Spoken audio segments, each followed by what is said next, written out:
Hey, what's up guys? Welcome back to Anime King. And today I'm gonna be giving you part 8 of What If Naruto Was a Badass Genius. Remember to get this one to 100 likes as usual, share this to all of your friends in your social media platform, and also stay in tune because after this I'm gonna be posting a new episode of What If Naruto Was Neglected by Everyone. So stay in tune for that and I hope you guys enjoy. And over on Anime King 2, I'm gonna be posting What If Naruto was a god amongst man? And also What If Orochimaru was Naruto's father? So stay in tune for those and I hope you guys enjoy. And remember, if you're new and this is the first time you hear my voice and you enjoy the videos on both Anime King and Anime King 2, go ahead and click that red subscribe button and become part of the Anime King family. And thank you for all of your help and your support guys. And remember to comment down below and tell me if you're new, I'll be replying and talking back to all of you. So yeah, without further ado, let's begin this new episode. Start the intro. I think the girls with their nails done now.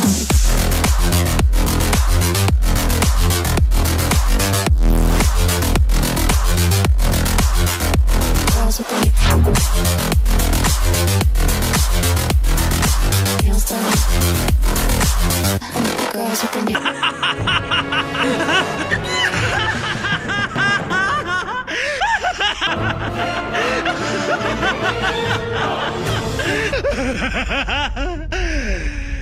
So, the last spot we left off, Kushina and Naruto had a nice talk, as she told him that she wanted him to worry about himself as well. As he only worried about her, she wanted him to worry about himself. What would happen if she lose him? As Naruto realized he was always thinking about his mother, what would happen if she lose him? What will happen to her then? As he told her that he would try his best. As Kakashi had came by earlier and told him that Sarutobi wanted to speak to him. So with that he headed to Sarutobi's office, as the both of them went into a room and started to play shogi. As Sarutobi told Naruto about the political power that his name is going to carry. As the daimyo wanted to speak to him, Minato had a great pull-in with the daimyo. As Naruto realized that his name is going to have a big influence on Konoha, as he could use this to his advantage. As Sarutobi told him that he will enter the Anvu, but not under Kakashi's command, as Naruto accepted that.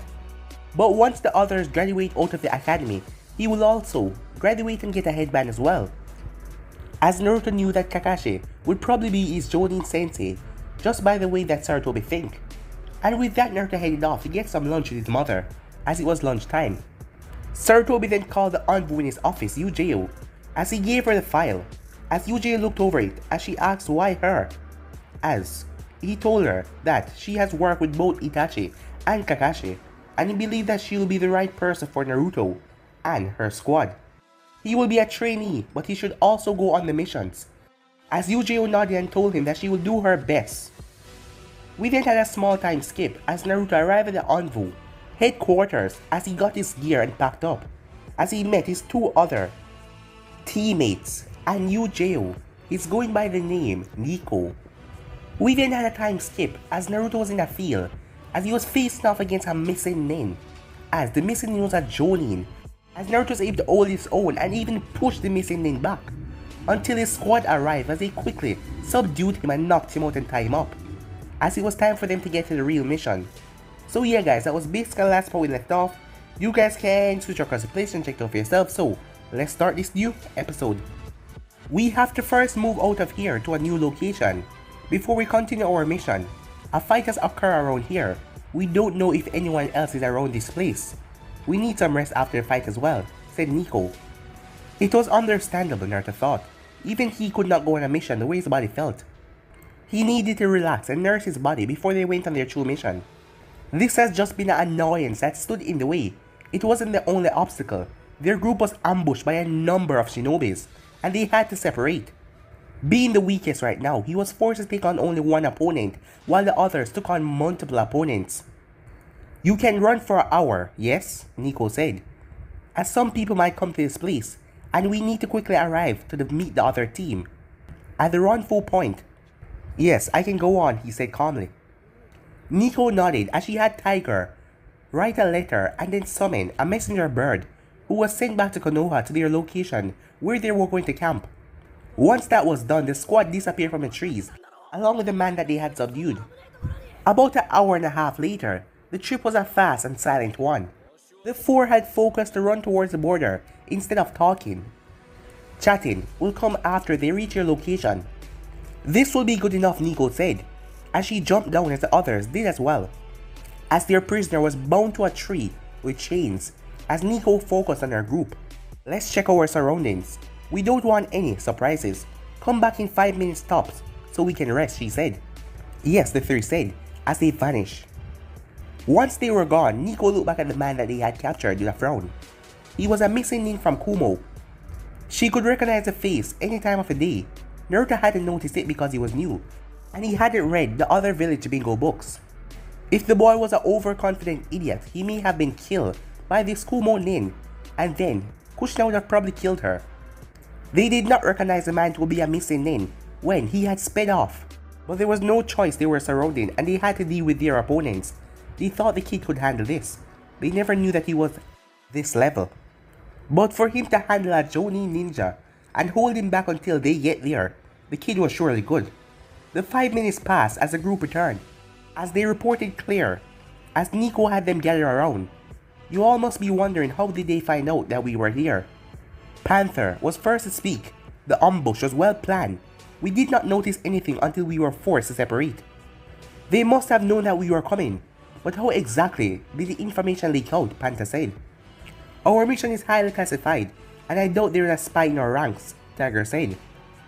The leak may not come from our side, and it may not be a leak after all, Naruto said, giving his own opinion.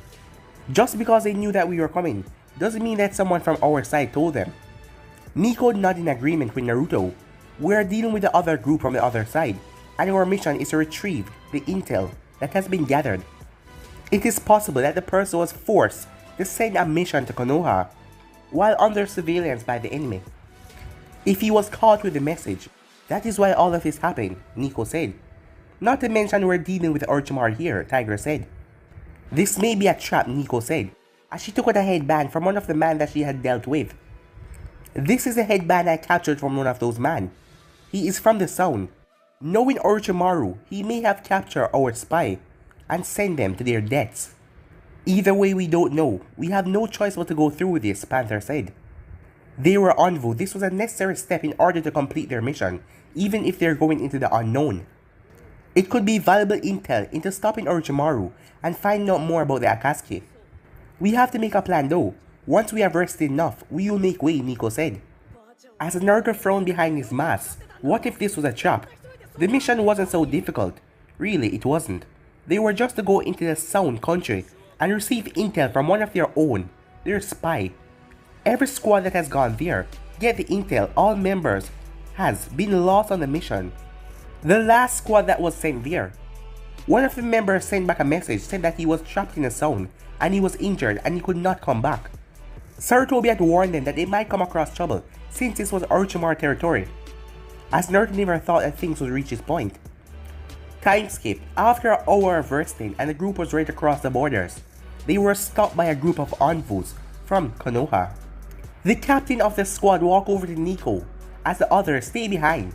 It was like there was some hostility between the groups. Judging by your appearance, it seems like you have come across some ninjas and battled them, the envoy said to Nico. Yes, we battled them a few yards back, but we managed to fend them off. This missing Nin was amongst them, she said calmly. So it is true, the envoy said. Orochimaru is using missing Nins for his military power. In any case, we will take care of matters, but since this was your catch, the price of his head will be handed to you, the Birdmask envoy said.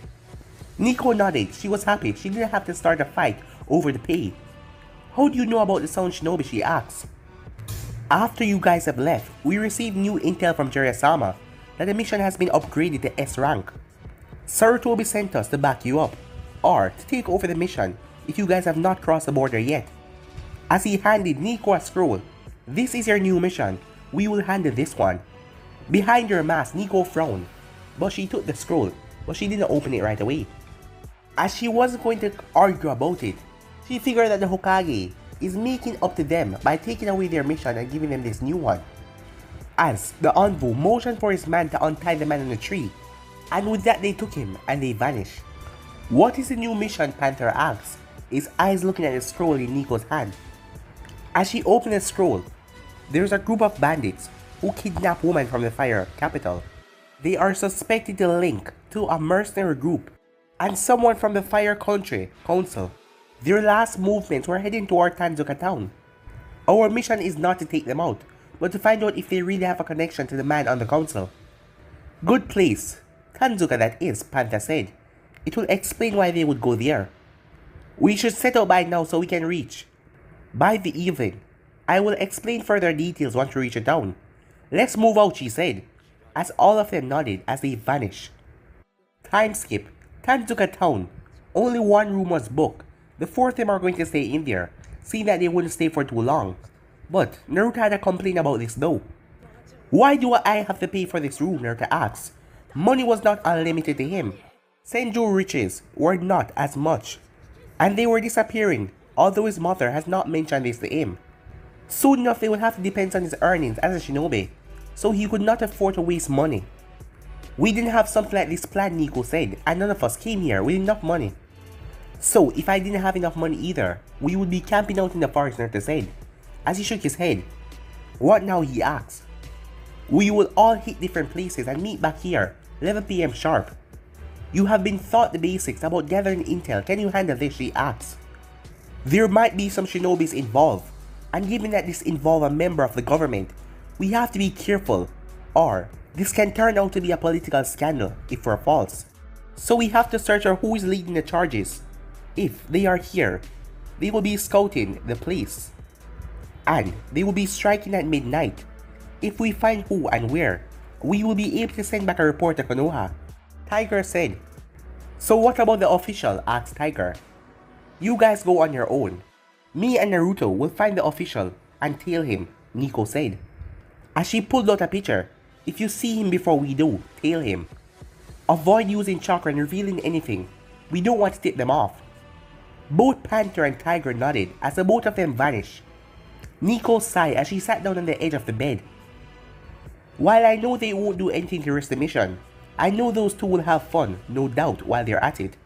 Well, as long as they get the job done. Is it wrong to have fun, Naruto asked. No, she said, but not while on a mission. A mission is a mission. They can have their fun back at Konoha. I heard that the job of an Anbu Black Ops can be stressing, and people have many ways of coping with the things that they experience and see, Naruto said. Is having fun their way of coping for the difficulties of Anbu, Naruto asked. As Nico narrowed her eyes at him, given time they spent together, she realized that the file was not exaggerating when it said that he was really smart.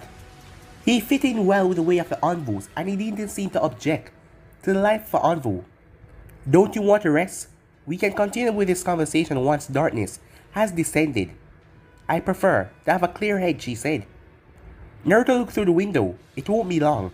The sun is already setting, he said. As Naruto turned and walked over to the bed, as he climbed in, as Nico was looking at him rather strangely, as he lay on his back, his mask still on, his hands on his chest. What are you doing, Nico asked. She was going to take the bed. He was still a kid, but she was conscious of the fact that he was still a shinobi. Male, and most of all a Anbu. He had gone through some Anbu lesson. Age hardly mattered at this stage. Naruto raised the eyebrow behind his mask. I am preparing to take a nap, he said. I pay for this room, it's only logical that I take the bed, he said, as he turned towards Nico. You've been an Anbu for so long. Should you have a problem with taking a nap with me, he asked. Nico blinked. He would suggest that both of them sleep in the same bed together. What was she even thinking anyway? He was still just a kid. If it would make you comfortable, you can put a wall between us and tie me with a chain. I won't mind, Naruto said. Now, I'm taking my nap, as he went silent. She shook her head, at least those two were not watching. It would be troublesome if they saw this. As she shook her head, and decided to take a nap as well. Later, Nico looked at Naruto as he was transformed, as he had black hair that reached down to his shoulders, and he was wearing civilian clothing, as he was able to keep up his transformation for a long time. As her eyes strayed away from him, why am I acting like your girlfriend again, she asked. Because it made more sense than a careless parent walking into a bar with her son. I have 10 clones searching around for a suspect. We can sit at a bar and enjoy ourselves, Naruto said. as Nico was silent for a few minutes. But Naruto did not notice, or he just didn't care about her discomfort. He may have transformed into an adult, but he was still a kid underneath. She sighed. Well, this was a mission. No funny move, she said to him. As Naruto raised the eyebrow, I will make moves when I'm drunk. You should know that when I'm being forceful and you say no, people will come in to save the day. The intel that we got from Tiger is that one of the kidnappers will be in the bar. He will be the first one to save you from me, the drunk fool, and try to act nice to take you back to your room. Nico stared at him. You thought that all by yourself? I feel like I'm not the captain anymore, she said. Naruto smiled. You may be afraid to take the measures you take with other people, because I'm still a kid, but I'm going to show you that this kid has a mind of an adult. She sighed. Shall we, she said, as she held out her right hand. As he smiled and took it. Call me Shiro, he said. I'll still call you Nico. It fits in good when I call you my little Nico. The fact that she actually agreed with that, she thanked the gods that both Tiger and Panther was not with them, as they would have never let this go. The two walked into the crowded bar, as they paid for a few drinks and went over to a table in the corner. As Nico was standing in the room the entire time, found him, she said. Left from the entrance, past 4th table, he's not alone. Naruto nodded as he didn't look. Panther is also here. I'm guessing that those others are his associates. With Panther here, we will just have to wait till they're clones, find the target, and then we will move out. No more acting, Nico said. Disappointing, Naruto said. I was looking forward to it. The experience would have been worth it. As he picked up a bottle of beer and opened it. I was wondering why Sarutobi told me not to shield you from anything. It seems like you're ready to do anything, she said. He then put the bottle back on the table. After putting it on his mouth, he didn't drink, he just made it look like he was drinking. His mother had told him no sake until he was 18, as he had to hold on until then. As a clone ended his spell, 6 blocks from our position, a small dumpling stand Naruto said. Let us not wait here anymore. Panther will handle things, Nico said. As she stood up, get your camera ready. It will be needed to take the pictures of our proof. Naruto nodded. IT is ready, he said calmly as he stood up as well. The two headed out of the bar and vanished. As they arrived a few feet away from Dumpling Shop, as they only wanted proof, and then to report back to the Hokage. Is it often that people do something like this? Especially government people.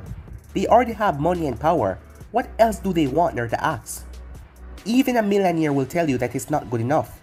These people are always looking for more, and with their positions, it is really easy for them to do it and hide it, Nico said.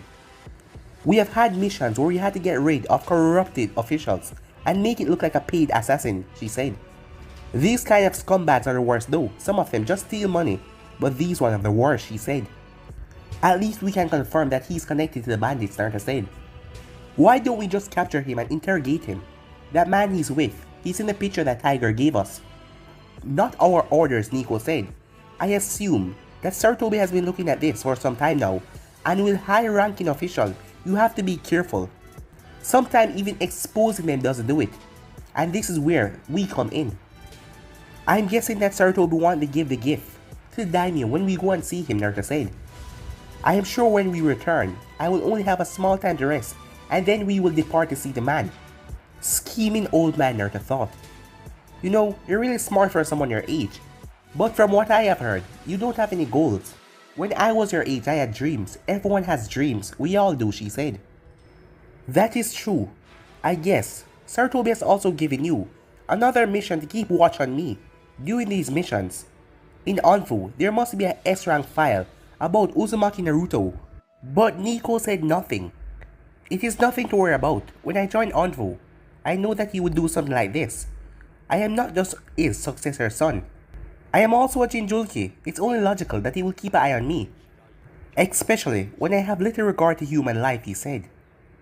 Can you do something for me, Naruto asked. What is that, she asked. We never had this conversation. And as he trailed off as his camera lenses started to move. The man is moving. Should we follow him, Naruto asked. Yes, Nico said. Time skip. 2 days later, at Konoha. The mission was done and dusted. As the team had returned, Nico had went to the Hokage's tower to give the report while the others went to Onfu HQ to sign off and get some time off.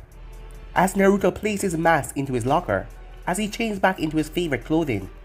If you were old enough, we would have invited you to get some drinks, Tiger said. Well, see you next mission, Black Knight.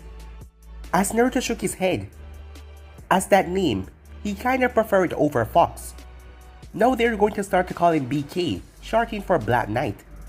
As the both of them headed off, as Naruto was ready to leave, Nico appeared in front of him. The Hokage wished to speak to you, she said. Naruto frowned as he was looking forward to see his mother. It hadn't been the longest that he was separated from her though. Jiraiya had done something cruel on their training trip. He told him that he was only going to be gone for 2 days, but it took a month. As Naruto got pissed as he used Shisui's eye to compel Jiraiya to take him back, when all attempts of taking him back was useless. Well, he has to do this. I'll go see him, Naruto said. Having said that, he vanished as he appeared in Sarutobi's office.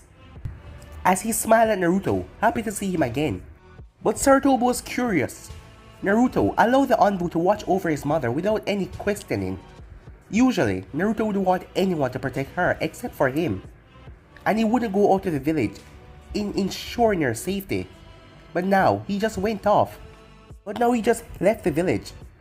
As Sarutobi wondered what could have changed. Hiruzen shook his head. How was your first mission outside the village, he asked. Fine, Naruto said. The ambush encounter was a little interesting. Though the part in Tanzuka town was a bit interesting as well. But other than that, it was nothing thrilling, Naruto said. So what is it that you want to speak to me about, Naruto asked. Your second mission, Sarutobi said. I am sure you already figured out that I want to give this intel to the feudal lord as a present. Yes, I suspected it, Naruto said. Sarutobi nodded as he wasn't surprised in the least, yet expected Naruto to work things out. We will visit the daimyo in 3 days. I do hope my presence there would work some magic. And, providing that you play your part, the both of us will come home happy, Sarutobi said. As Naruto already knew that, was there anything else, he asked. You can go, I'm sure your mother is waiting for you, he said smiling. As Naruto nodded as he flashed out of the office. A few minutes later, Danzo walked into the office. For the first time, Sarutobi didn't shake his head, because he was the one who called him.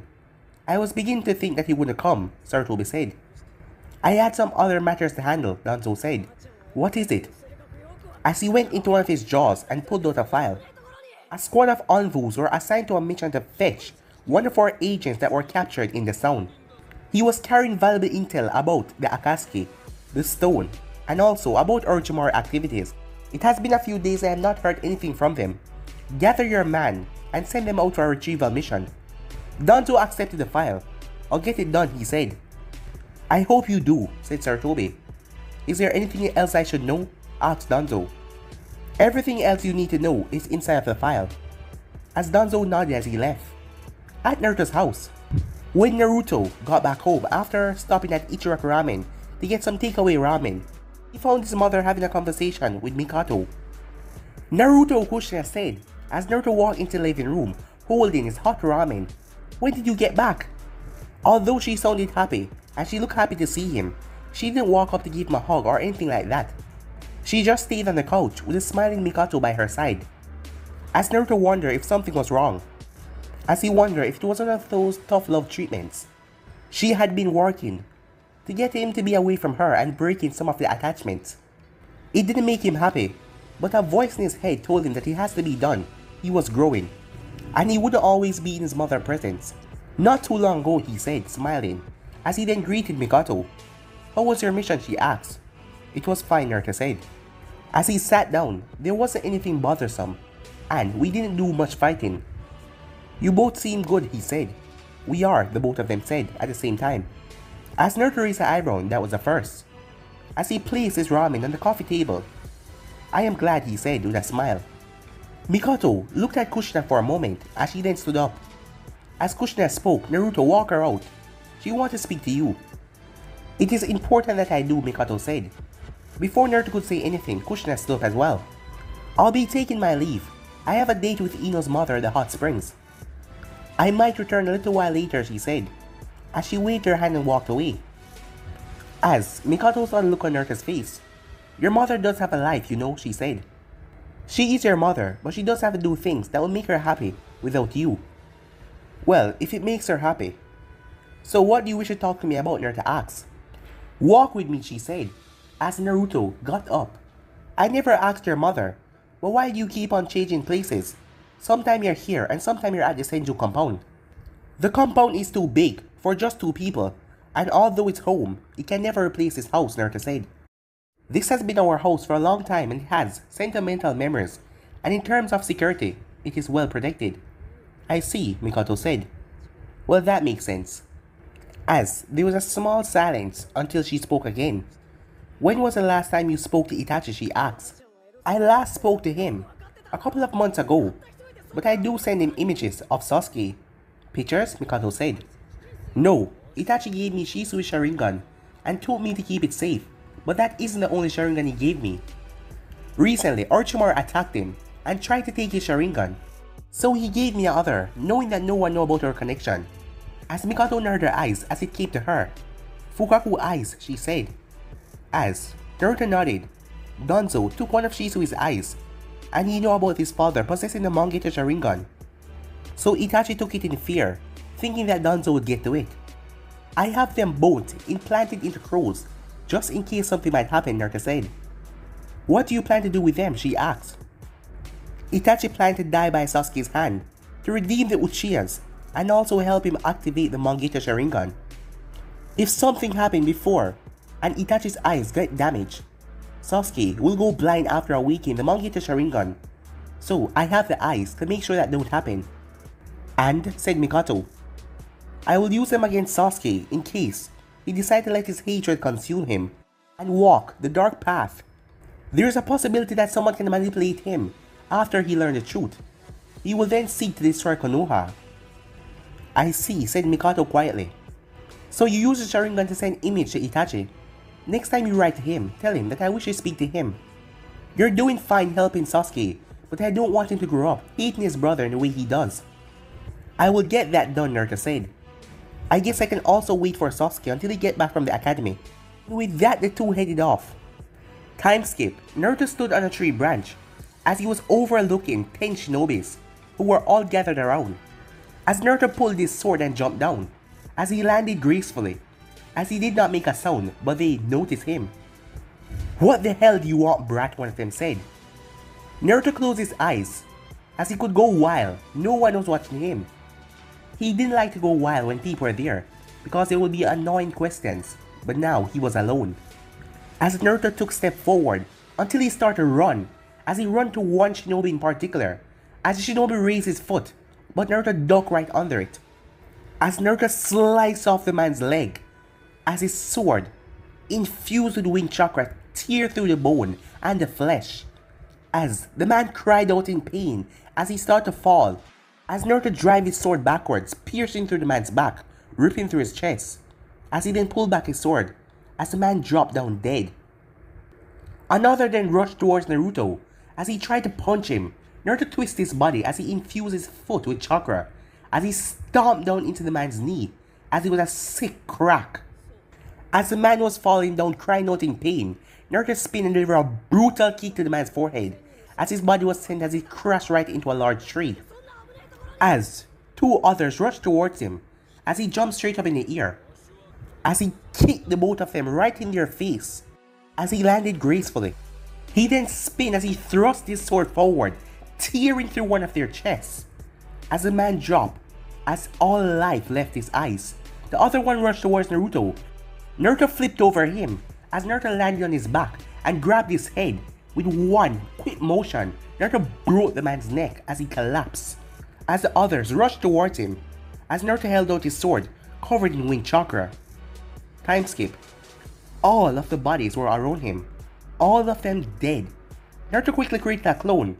As he moved back, the clone incinerated all of the bodies with fire jutsus. As it was nothing, they were just monkeys after all. Who care? I wonder what Sarutobi would say if he heard the thoughts in your head, Kurama said. Tell me, Naruto said. Do you think humans should be left alone to their own devices, he said, as he went into a normal walk as he was heading towards Sarutobi.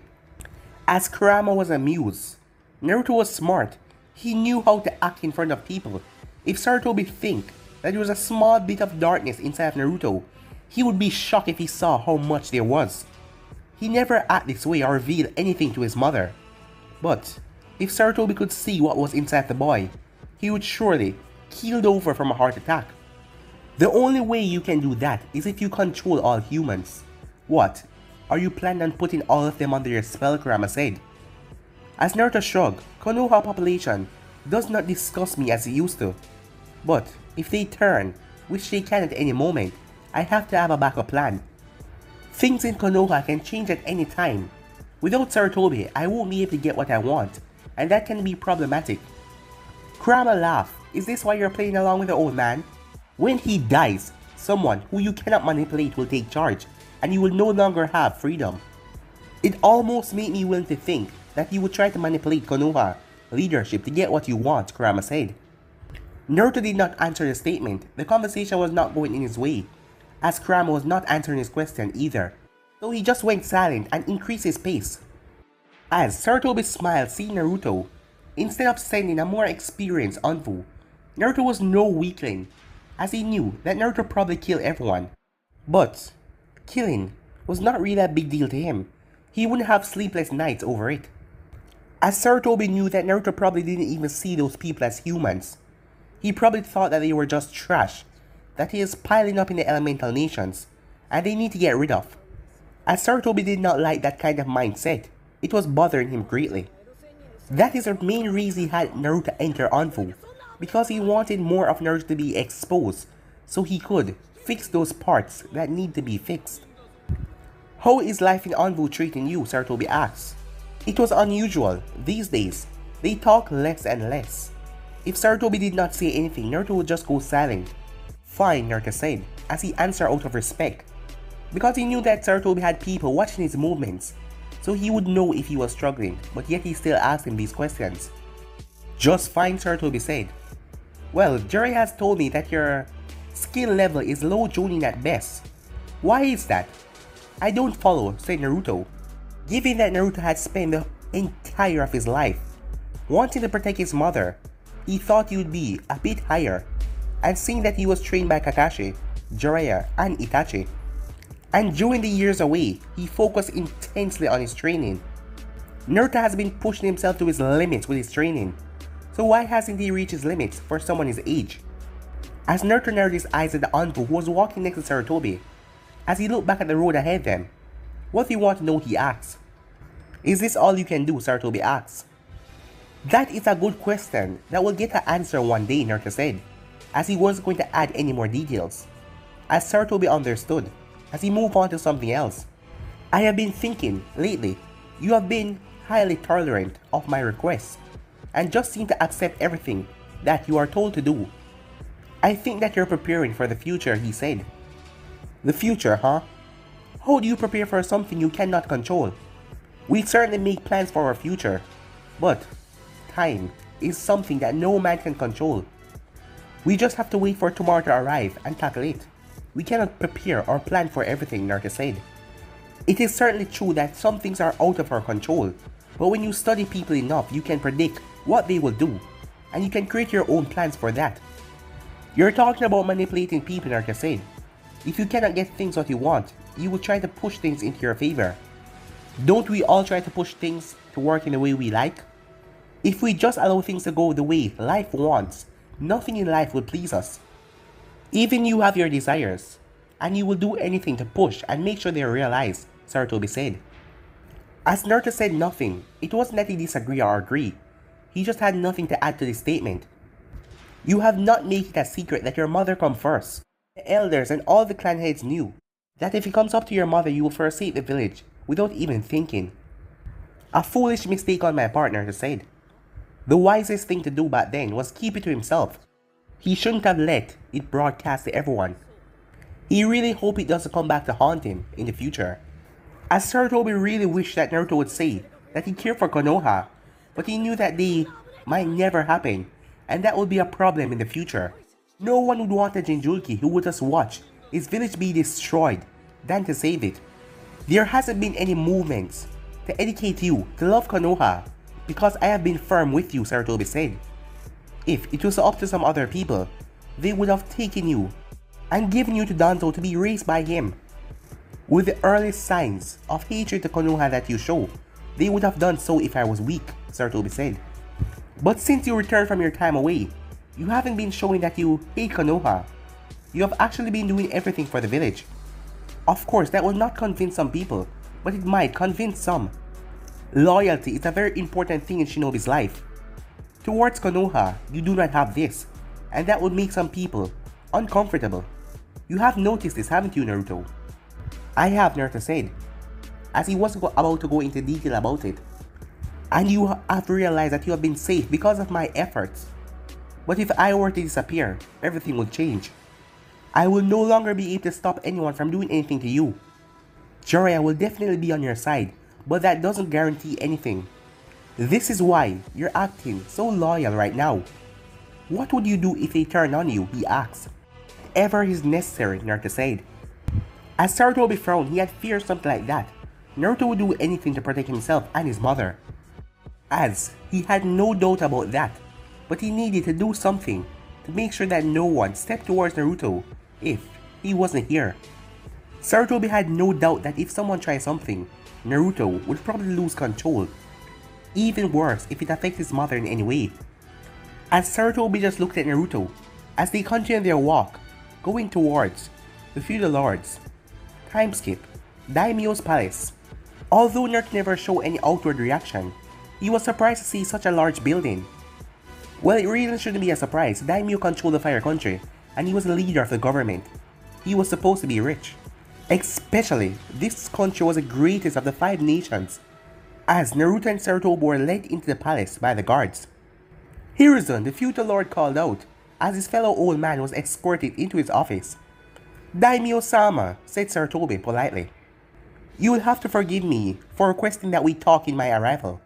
I really can't afford to be away from Konoha for far too long. With shinobis, something's always lurking, and you must be there to stop it. The daimyo waved his hand. It is quite alright, but I do expect you to stay the night. Of course, Sarutobi said. This is young Naruto. Naruto bowed. Uzumaki Naruto, he said. I was mostly honored when I heard that you wanted to see me, Daimyo-sama. The daimyo smiled, as Naruto wasn't appearing stiff, like he was being forced to bow. It seems to come naturally, like he has been doing it for some time. I'm glad you can make it, young Naruto, the daimyo said. Please, have a seat. The two did as they were told, as Sarutobi took out a file. I came with gifts, he said, as he handed the file to the daimyo. The feudal lord looked right through it, as his eyes showed no surprise, as he placed the file into his jaw. You can never really trust anyone these days, the feudal lord said. When you think you can trust anyone, they do this to you. Can I trust you, Hiruzen? He asked. Haven't I always been supportive? Asked Hiruzen. Yes, you have always been supportive. We have been working together for far too long. You have been Hokage for too long. Say, have you thought about retiring? Hiruzen smiled. I will retire when you do, Daimyo-sama. The daimyo chuckled. Well, you have to wait a little longer. He then turned towards Naruto. I presume that you have been training him, Hiruzen. I have to ask this question. Can I trust you, Naruto? Daimyo asked. Naruto smiled. Trust is a string that hold a relationship together. Without trust, the relationship cannot be fruitful. There will always be second guessing and suspicious assumptions. Having said that, I know that trust isn't something that can be gained just like that, he said. But to answer your question, yes, you can trust me, Daimyo-sama, and I hope my actions will be proof enough. As Sarutobi wondered what was Naruto after, as he could see Naruto trying to manipulate his way to the daimyo, as he was rather excited to come here, in the woods with those bandits that were trying to attack them. Naruto went off and told Sarutobi and the envoy to stay back. He will deal with this, just so he can hurry up and get there. As he was rather excited to come here, he was up to something. Did he want to get into the good books of the daimyo, so he can have a safe passage in case something happened in Konoha? That was the only thing that Sarutobi could think right now, and it seemed likely considering the person that Naruto was. You're a shinobi, correct? Daimyo asked. Yes. Have you killed someone before? Daimyo asked. Yes, Naruto said. Excellent, said the daimyo. I am sure that Your Hokage know everything about the matter that he just brought to me. I want you to handle it this night. He will brief you. The people in my palace are here because tomorrow you will be discussing your budget proposal. If Naruto solves this is a problem without any trouble, I will make sure that tomorrow your budget is signed. Consider it done, Daimyo-sama, said Naruto. But guys, to be in this episode right here, if you want to see the next part of this, you already know what to do. Like, subscribe, comment down below, and turn on the bell notifications to stay posted. Remember to share to all of your friends in your social media platform. And also guys, stay in tune for the rest of the what ifs coming your way. But I'm out for now. Peace.